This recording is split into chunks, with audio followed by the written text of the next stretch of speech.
Muy buenos días, tardes, noches. El día de hoy, el tema que yo les voy a exponer es un tema que está cobrando un poco de relevancia en nuestra situación actual, como es la pandemia generada por el coronavirus.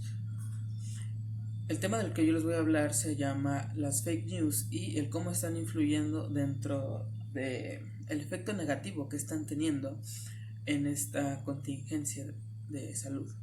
Para poder hablar correctamente de lo que son las fake news, necesitamos definir y dejar en claro qué es lo que son las fake news. Tal y como su nombre lo dice, son noticias falsas que principalmente podemos encontrar en las redes sociales. Sin embargo, las fake news también pueden ser encontradas en otros medios de comunicación, como por ejemplo el radio, periódico y portales web.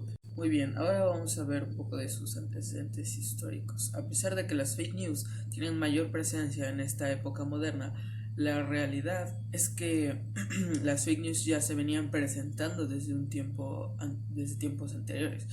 Por ejemplo, en el año 1932, Orson Welles sembró el pánico con su noticia llamada La Guerra de los Mundos. Esta fue una noticia transmitida por el radio en el cual se narraba la novela de H.G. Wells, una novela que trataba sobre la invención de los alienígenas al planeta Tierra. Sin embargo, ya que esta noticia fue transmitida por radio, la población estadounidense verdaderamente creyó que estaban siendo atacados, lo cual generó pánico e inclusive se llamó a las Fuerzas Armadas del país. Este es un ejemplo que ya tiene más de 80 años. El ejemplo más actual es el que se difundió en la televisión mexicana sobre el supuesto chupacabras.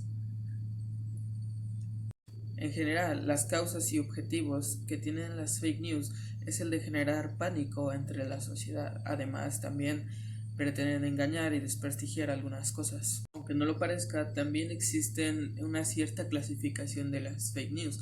Primero encontramos la sátira o parodia, que tiene el objetivo de causar engaño y de dañar a alguien.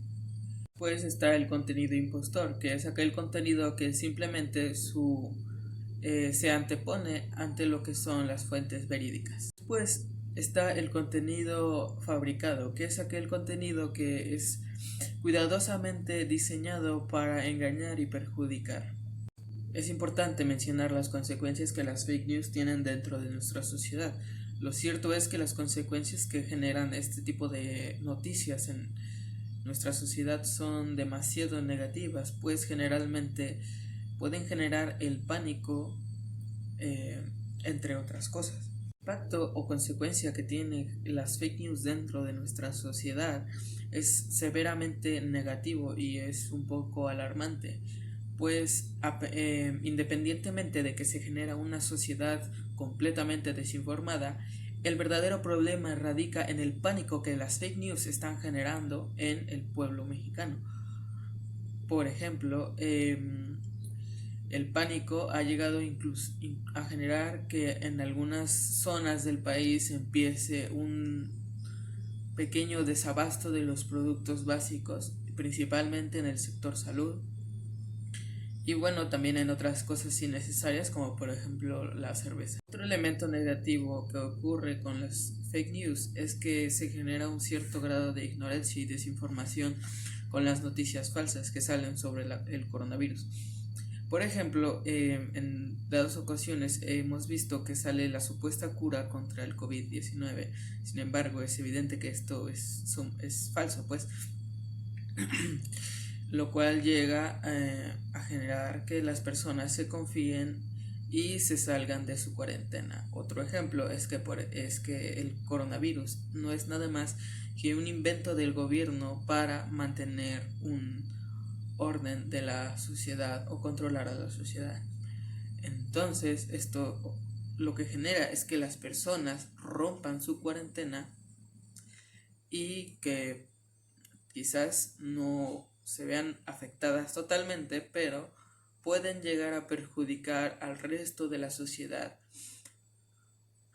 impactando de manera negativa y alargando esta contingencia.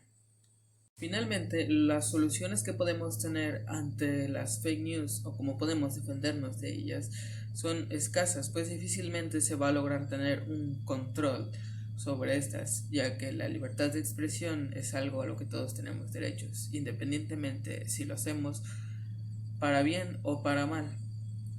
Lo mejor que podemos hacer es confiar en nuestras autoridades competentes y que están respaldadas por el gobierno federal. Además de, evidentemente, tener un mayor criterio para poder diferenciar entre lo que es la información verídica y real y lo que es la información falsa o fake news.